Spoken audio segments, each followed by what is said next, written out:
Hello everyone, कैसे हो सभी? आई होप सभी अच्छे होंगे। ठीक है, तो फाइनली तुम्हारा एग्ज़ाम हो गया है C S R NET physics का। ठीक है, जिसका काफ़ी टाइम से वेट था और जैसा एक्सपेक्ट किया था वैसा नहीं हुआ। वैसा एग्ज़ाम भी नहीं आया था। एग्ज़ाम यदि मैंने काफ़ी स्टूडेंट के मेरे पास मैसेज आए थे, काफ़ी कॉल भी आई थी स्टूडेंट की। तो यदि एग्ज़ाम रिव्यू करें, मैं एग्ज़ाम रिव्यू दूं तो मुझे यही सुनने को मिला, जो भी सोर्स थे जहाँ से भी मुझे पता लगा। ठीक है, जो भी स्टूडेंट के मैसेज आए थे वहाँ से मुझे ज़्यादातर स्टूडेंट से यही सुनने को मिला कि एक बार मैं बता देता हूँ, 3 सेक्शन थे हमारे पास में। जो सेक्शन ए था, वो भी इतना ज़्यादा मतलब हम नहीं कह सकते बहुत ज़्यादा स्कोरिंग था, वो भी टाइम टेकिंग था थोड़ा-सा। जो सेक्शन ए था, जितने स्टूडेंट ने मुझे बताया, ठीक है, थोड़ा-सा टाइम टेकिंग था। ठीक है, और जो सेक्शन बी था, वो इतना ज़्यादा डिफ़िकल्ट नहीं था, लेकिन लेंथी क्वेश्चन थे इसमें। ये मुझे देख सुनने को मिला कि इसमें लेंथी क्वेश्चन थे काफ़ी।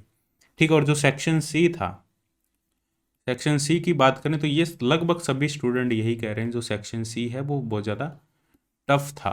टफ था मतलब, टफ का मतलब है जैसा हमने एक्सपेक्ट किया था, भाई सेक्शन सी में इस टाइप के क्वेश्चन आते हैं, तो उस टाइप के बिल्कुल भी वैसे क्वेश्चन नहीं थे। जैसा डब्ल्यू के बी से एक सिंपल सा क्वेश्चन आता है, एन डिपेंडेंट एनर्जी का डिपेंडेंस पूछा जाता है, परटर्बेशन का एक सिंपल सा क्वेश्चन मिलता है हमें देखने को, स्कैटरिंग का एक सिंपल एफ थीटा फाई निकालना होता है, या कुछ ऐसा सिंपल सा डिपेंडेंस वाला क्वेश्चन देखने को मिलता है। न्यूक्लियर फिजिक्स के, चलो न्यूक्लियर फिजिक्स के थोड़े से इजी क्वेश्चन थे, 4-5 क्वेश्चन मेरे पास में है न्यूक्लियर फिजिक्स के, अभी करवा नहीं रहा मैं। ठीक है, न्यूक्लियर फिजिक्स के थोड़े से इजी क्वेश्चन थे, एटॉमी के बहुत कम क्वेश्चन थे। ठीक है, और सेक्शन सी मतलब थोड़े अजीब टाइप के क्वेश्चन थे, जितना अटेम्प्ट होना चाहिए, और सेक्शन सी ही थोड़ा सा अजीब है। इसका मतलब ये 50%, ये जो मार्जिन होता है सेक्शन सी का, वो कंप्लीट पेपर का 50% होता है, और ये 50% होता है। तो सेक्शन सी ही टफ था, तो ऑब्वियसली कट ऑफ तो कम रहने वाली है। ठीक है, बहुत ज़्यादा कम रहने वाली है, लास्ट ईयर के कंपैरिजन में कम रहने वाली है। अब कितनी कम रहेगी मैं प्रेडिक्ट नहीं कर सकता, क्योंकि बहुत सारी चीज़ें मैटर करती है कट ऑफ में।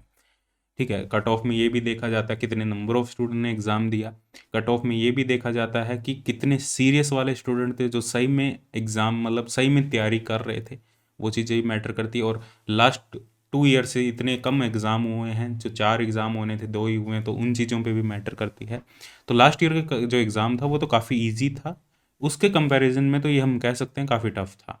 टफ था तो ऑब्वियसली कट ऑफ तो कम रहेगी ही रहेगी, ये तो 100% है। तो जितना भी तुमने अटेम्प्ट किया है, 80-90 नंबर का, 100 नंबर का, जितना भी अटेम्प्ट किया है, यदि तुम्हारी एक्यूरेसी अच्छी है तो तुम्हारे पूरे पूरे चांसेस है। ठीक है, वो तुम्हें टेंशन लेने की ज़रूरत नहीं है, रिलैक्स रहो। ठीक है, और सेक्शन सी थोड़ा सा टफ था, सेक्शन बी थोड़ा सा लेंथी था।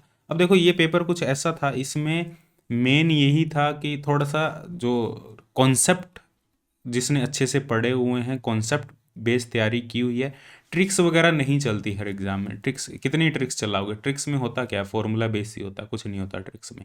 ट्रिक्स होती क्या है? ट्रिक्स फॉर्मूला ही तो होते हैं, उन फॉर्मूलों को थोड़ा सा इजी वे में याद कर लेते हैं, वो ट्रिक्स बन जाती है। और ट्रिक्स वाला नहीं था ये पेपर, कॉन्सेप्ट वाला पेपर था। और कॉन्सेप्ट के साथ साथ में क्वेश्चन कौन से सिलेक्ट कर रहे हो तुम, कौन से अटेम्प्ट कर रहे हो, क्वेश्चन सिलेक्शन यहाँ पे मैटर करता है।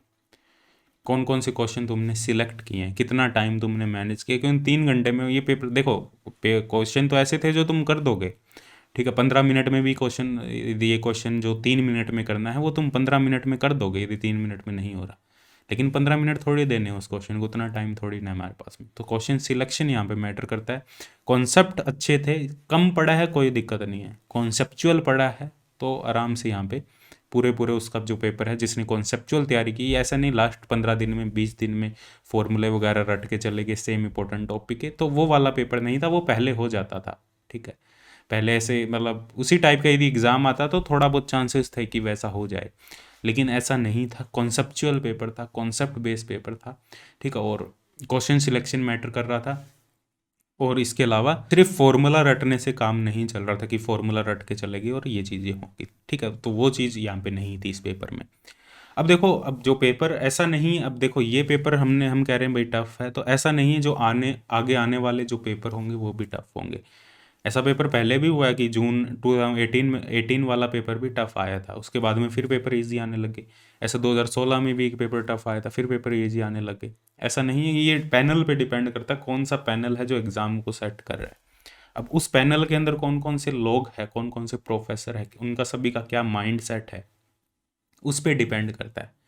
ठीक है, कि एग्ज़ाम का पैटर्न है वो कैसे बनने वाला है।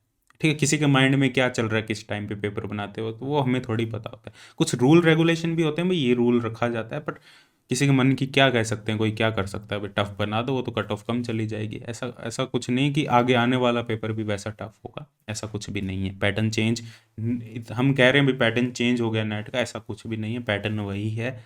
ठीक है, बस कई बार वो कॉन्सेप्चुअल डाल देता है, कई बार वो डायरेक्ट फॉर्मूला बेस्ड डाल देता है, बस यही है। लेकिन हमें यहाँ पे क्या करना पड़ेगा, हमें जो स्टडी करनी है, जो हमें तैयारी करनी है, वो कॉन्सेप्चुअल करनी है, कॉन्सेप्ट को भी ध्यान में रखना है, इसके साथ साथ हमें फॉर्मूला पे भी ध्यान रखना है, हमें सारी चीज़ें करनी है और हमें रिवीजन पे भी ध्यान रखना है। ठीक है, हमें सब चीज़ों पे फोकस करना पड़ेगा, ओवरऑल फोकस करना पड़ेगा, क्योंकि कंपटीशन भी लगातार बढ़ रहा है, तो सभी चीज़ों पे हमें फोकस करना पड़ेगा। तो ये एक रिव्यू है, छोटा सा रिव्यू एग्ज़ाम का। कट ऑफ कम रहने वाली, टेंशन मत लो। ठीक है, जिसका एग्ज़ाम मतलब जिन्होंने अच्छा अटैम्प्ट किया है, ठीक है, और उनको लग रहा है भाई बहुत ख़राब हुआ, ऐसा कुछ भी नहीं है। कट ऑफ आने दो, कट ऑफ का वेट करो, कट ऑफ आएगी सब कुछ क्लियर हो जाएगा यहाँ पे। ठीक है, रिलैक्स रहो, स्ट्रेस फ्री रहो, और अपने जो नेक्स्ट गोल है, जो टाइम गया वो गया, जो नेक्स्ट गोल है उन पे फोकस करो। नेक्स्ट तुम्हारा क्या गोल है उन पे फोकस करोगे तो पिछली चीज़ें अपने आप फेड हो जाएगी।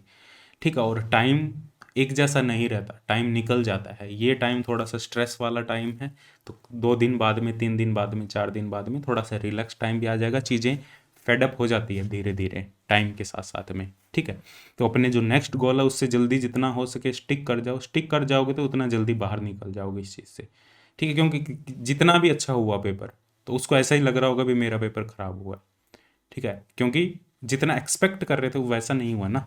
ठीक है, तो एक्सपेक्टेशन यदि मीट नहीं करते हैं तो हमें लगता है भी हमारा खराब हुआ है पेपर, ऐसा कुछ भी नहीं है। कट ऑफ आने दो, ठीक है, सब कुछ अच्छा होगा। ठीक है, और इसके अलावा कोई भी डाउट हो, कोई भी क्यूरीज हो, कुछ भी टेंशन में है, कुछ पूछना चाहते हो तो डायरेक्ट कॉल कर सकते हो, व्हाट्सअप मैसेज कर सकते हो, कॉल कर सकते हो 9560 1825 पे। ठीक है, मैसेज डाल सकते हो यहाँ पे, कुछ भी पूछना चाहते हो। ठीक है, बाकी टेंशन फ्री रहो, स्ट्रेस फ्री रहो, खाना वाना खाओ, आराम से सो। ठीक है, मिलते हैं next session, bye bye, take.